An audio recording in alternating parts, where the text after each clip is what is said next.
Iran US வார் அபிஷியலா முடிஞ்சிருச்சு. ஈரானும் சரி அமெரிக்காவும் சரி ஒரு எம்ஓயு சைன் பண்ணியிருக்காங்க. அந்த எம்ஓயுல 14 பாயிண்ட்ஸ் முக்கியமா இருக்கிற ஒரு எம்ஓயு அந்த agreement.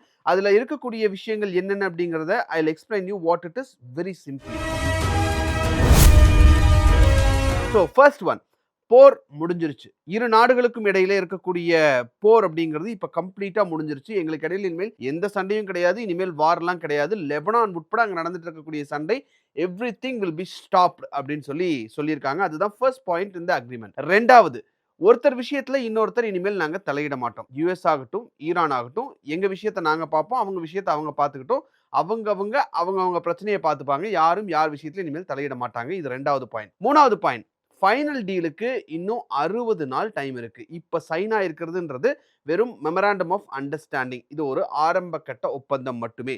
Real and complete deal முடிக்கிறதுக்கான டைம்ங்கிறது 60 டேஸ். தேவைப்பட்டா இந்த 60 டேஸ் பத்தல அப்படின்றத ஃபீல் பண்ணோம் அப்படின்னா, ரெண்டு பேருமே மியூச்சுவலா ஒத்துக்கிட்டாங்க அப்படின்னா இந்த 60 டேஸ் அப்படிங்கிறது எக்ஸ்டெண்ட் ஆகிறதுக்கு வாய்ப்பு இருக்கு. எக்ஸ்டெண்ட் பண்ணிக்கலாம் அப்படிங்கிறது அந்த மெமராண்டம் ஆஃப் அண்டர்ஸ்டாண்டிங்ல கொடுத்திருக்கக்கூடிய மூணாவது பாயிண்ட்.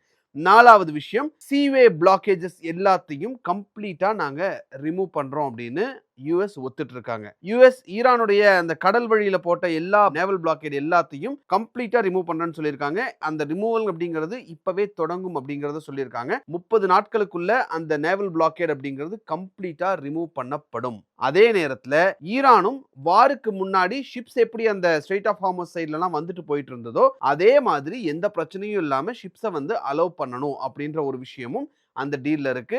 ஃபைனல் டீல் முடிஞ்ச 30வது நாள் யுஎஸ் தன்னுடைய ஆர்மியை ஈரான் பகுதியில் எங்கெங்கெல்லாம் சுத்தி நிறுத்தியிருக்காங்களோ they'll have to remove themselves from Iran அப்படிங்கறத இந்த டீல்ல ரொம்ப கிளியரா சொல்லியிருக்காங்க. அஞ்சாவது பாயிண்ட், ஸ்ட்ரெய்ட் ஆஃப் ஹார்மஸ் கம்ப்ளீட்டா ஓபன் பண்ணி இருக்கணும். ஆயில் ஷிப்ஸ் போகக்கூடிய முக்கியமான கடல் வழிகள் எல்லாமே அந்த டீல் சைன் ஆன உடனேயுமே 100% ஓபன் ஆகணும் அப்படின்னு சொல்லியிருக்காங்க இந்த எம்ஓயுல.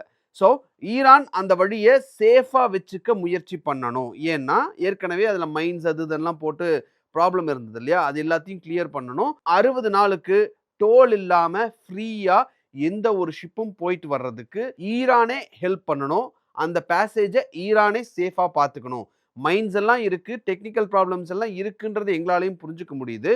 அதனால ஃபுல் டைமா ஃப்ரீயா ஓட்டணும், அதாவது ஷிப்ஸ் போயிட்டு வரணும் அப்படின்னா இது எல்லாத்தையும் ரிமூவ் பண்றதுக்கு 30 டேஸ் ஆகலாம். ஸோ அந்த 30 டேஸை விட்டுட்டு ஈரானும் ஒமானும் ஒன்னா சேர்ந்து பேசி இந்த கடல் வழியை ஃபியூச்சர்ல எப்படி மேனேஜ் பண்றது அப்படிங்கிறத அவங்களே பிளான் பண்ணிப்பாங்க. இதுக்குள்ள அமெரிக்கா வரமாட்டாங்க அப்படிங்கிறத இந்த எம்ஓயுல சொல்லியிருக்காங்க. ஆறாவது முக்கியமான விஷயம், ஈரானுக்கு $300 பில்லியன் ஆஃப் அமௌண்ட் ஹெல்ப்பா கொடுக்க போறோம் அப்படின்னு சொல்லி இந்த எம்ஓயுல சைன் ஆயிருக்கு. யுஎஸ் மற்ற நாடுகளோட சேர்ந்து ஈரானை மறுபடியும், அதாவது இந்த வார்ல ஈரான் வந்து ரொம்ப டிஸ்ட்ரக்ஷனை சந்திச்சிருக்காங்கல்ல, அது எல்லாத்தையும் மறுபடியும் கட்டுறதுக்கு, திரும்பவும் அதை சரி பண்றதுக்கு $300 பில்லியன் யுஎஸ் டாலர்ஸ் நாங்க கொடுப்போம் அப்படின்னு சொல்லியிருக்காங்க. இந்த பணம் எப்படி கொடுப்பாங்க, யார் கொடுப்பாங்க, இதை டிவைஸ் பண்றது எப்படி அப்படிங்கிறது எல்லாத்தையுமே அடுத்த 60 நாள்ல இந்த டீடைல்ஸ் எல்லாம் முடிவாகும்னு சொல்லியிருக்காங்க.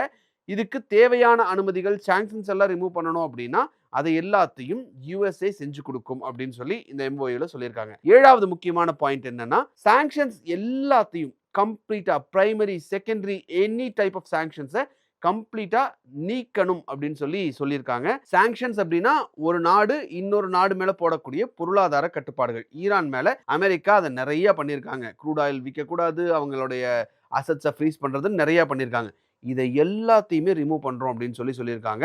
பட் இது ஒரே நாள்ல நடக்காது, ஓவர் பீரியட் ஆஃப் டைம் இது நடக்கும். அதுக்கு ஒரு ஸ்கெட்யூல் பண்ணுவோம். அந்த ஸ்கெட்யூல் படி ஸ்டெப் பை ஸ்டெப் அவங்க இருக்கக்கூடிய சாங்ஷன்ஸ் எல்லாத்தையும் கம்ப்ளீட்டா ரிமூவ் பண்ணுவோம் அப்படின்னு சொல்லி யுஎஸ் ஒத்துட்டு இருக்கிறதா அந்த எம்ஓயுல சைன் ஆயிருக்கு. எட்டாவது முக்கியமான விஷயம், ஈரான் அணு ஆயுதம் வச்சுக்காது அப்படிங்கிறத ஈரான் மறுபடியும் உறுதியா சொல்லியிருக்காங்க. நாங்க நியூக்ளியர் வெப்பன் வச்சுக்க மாட்டோம், நியூக்ளியர் வெப்பன் செய்யவும் மாட்டோம், யார்கிட்ட இருந்து வாங்கவும் மாட்டோம். ஈரான் கிட்ட இருக்கக்கூடிய டேஞ்சரஸ் லெவல்ல இருக்கக்கூடிய, அதாவது ஹைலி என்ரிச்டு யுரேனியமை அதை எப்படி பாதுகாப்பா சேஃபா ஹேண்டில் பண்றது அப்படின்ற ஒரு கேள்வி வந்தப்போ அதை ரெண்டு நாடுகளும், அதாவது யுஎஸும் ஈரானும் சேர்ந்து டிசைட் பண்ணி இதை என்ன பண்றது அப்படிங்கிறத இன்டர்நேஷனல் அட்டாமிக் எனர்ஜி ஏஜென்சியை முன்னிலையில வச்சு அவங்களுடைய கண்காணிப்புல எப்படி அந்த என்ரிச்மெண்ட்டை குறைக்கிறது அப்படிங்கிறதுக்கான ஒரு பிளானுக்கு வருவோம் அப்படின்னு சொல்லியிருக்காங்க. 9வது முக்கியமான விஷயம், முழு டீலும் முடியிற வரைக்கும் எதுவுமே மாறக்கூடாது. இப்ப இருக்கிறது ஸ்டேட்டஸ்கோ அப்படியே இருக்கணும்.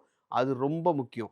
ஃபைனல் டீல் முடிக்கிற வரைக்கும் ஈரான் தன்னுடைய நியூக்ளியர் புரோகிராம்ல இப்ப இருக்கிற நிலையிலேயே இருக்கணும். இன்க்ரீஸும் பண்ணக்கூடாது, குறைக்கவும் கூடாது. அதே மாதிரி யுஎஸ் புதுசா எந்த ஒரு சாங்ஷன்ஸையும் போடக்கூடாது. எந்த ஏரியாலையும் எக்ஸ்ட்ரா ஆர்மியை கொண்டு வந்து நிறுத்தவோ அனுப்பவோ கூடாது அப்படின்னு சொல்லியிருக்காங்க. 10வது முக்கியமான விஷயம், ஈரான் ஆயில் யாருக்கு வேணாலும் விற்பனை செஞ்சுக்கலாம். டீல் சைன் ஆன உடனேயும் யுஎஸ் ஈரானுக்கு இந்த ஸ்பெஷல் பெர்மிஷனை கொடுக்கும் அப்படின்னு சொல்லி யுஎஸ்ஏ ஒத்துட்டு இருக்காங்க. நீங்க க்ரூட் ஆயில் வித்துக்கலாம், பெட்ரோலியம் ப்ராடக்ட்ஸை வித்துக்கலாம், பேங்கிங், இன்சூரன்ஸ், டிரான்ஸ்போர்ட்னு எதுக்கெல்லாம் உங்க மேல சாங்ஷன் போட்டிருந்தோமோ எல்லா சாங்ஷன்ஸையும் ரிமூவ் பண்றோம் அப்படின்னு சொல்லியிருக்காங்க. 11வது முக்கியமான விஷயம், ஃப்ரீஸ் பண்ணி வச்சிருக்கக்கூடிய அசெட்ஸ், ஈரானுடைய எல்லா அசெட்ஸையும் திரும்ப கொடுத்துட்றோம் அப்படின்னு இருக்காங்க. ஈரானுடைய பணம் பல நாடுகள்ல யுஎஸ் வந்து ஆக்சுவலா ஃப்ரீஸ் பண்ணி வச்சிருக்காங்க. ஸோ இப்போ யுஎஸ் என்ன உறுதி கொடுத்துருக்காங்க அப்படின்னா, அந்த பணத்தை நீங்க ஃபுல்லா யூஸ் பண்றதுக்கு நாங்க அனுமதிப்போம். விச் இஸ் அந்த அசெட்ஸ் எல்லாத்தையும் அன்ஃப்ரீஸ் பண்ணுவோம். You can use it as ever you want அப்படின்னு சொல்லியிருக்காங்க. எப்படி ரிலீஸ் பண்றது, இந்த டீடைல்ஸ் எல்லாமே அடுத்து வரக்கூடிய அந்த ஃபைனல் டீல்ல தான் இருக்கும் அப்படின்னு சொல்லியிருக்காங்க. பட் ஈரான் தரப்புல இந்த அசெட்ஸ் ஃப்ரீஸை பத்தி முக்கியமா இன்னொரு விஷயமும் கேட்டிருக்காங்க. அதுக்கும் அமெரிக்கா ஓகே சொல்லியிருக்காங்க. இப்போ எங்களுடைய கண்ட்ரியுடைய அசெட்ஸை நீங்க வேற ஒரு நாட்டில் ஃப்ரீஸ் பண்ணி வச்சிருக்கீங்க அப்படின்னா, நாங்களும் அந்த குறிப்பிட்ட நாடும் பேசி நாங்களே டிசைட் பண்ணிக்கிறோம். நீங்க அசெட்ஸை அன்ஃப்ரீஸ் பண்ணிடுங்க.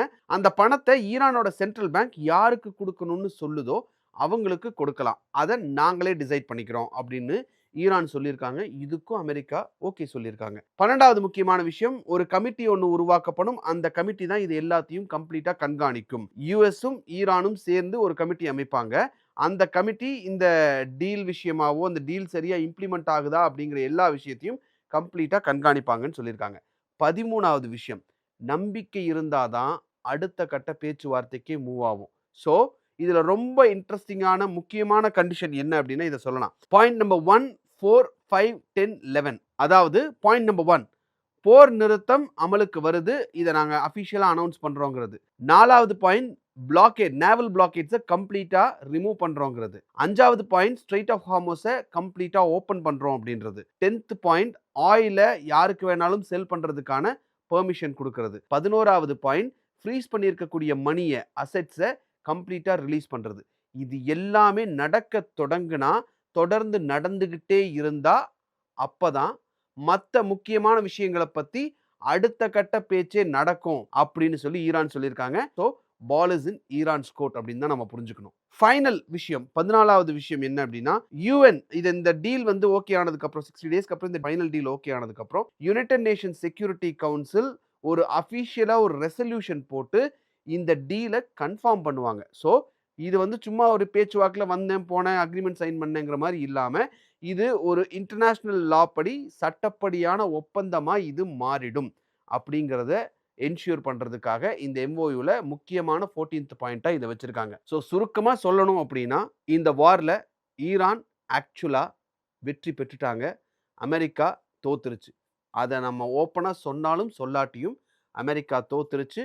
ஈரான் கேட்டதை எல்லாம் கொடுத்துட்டாங்க அப்படிங்கிறது தான் உண்மை. அதையெல்லாம் தாண்டி, ஆமா நான் உங்களை வந்து அடிச்சிட்டேன், அதுக்கு உங்களுக்கு சேதாரம் ஆயிருக்கு, அதுக்கான பணத்தையும் நானே கொடுத்துட்றேன் அப்படின்னும் அமெரிக்கா கீழே இறங்கி வந்திருக்காங்க.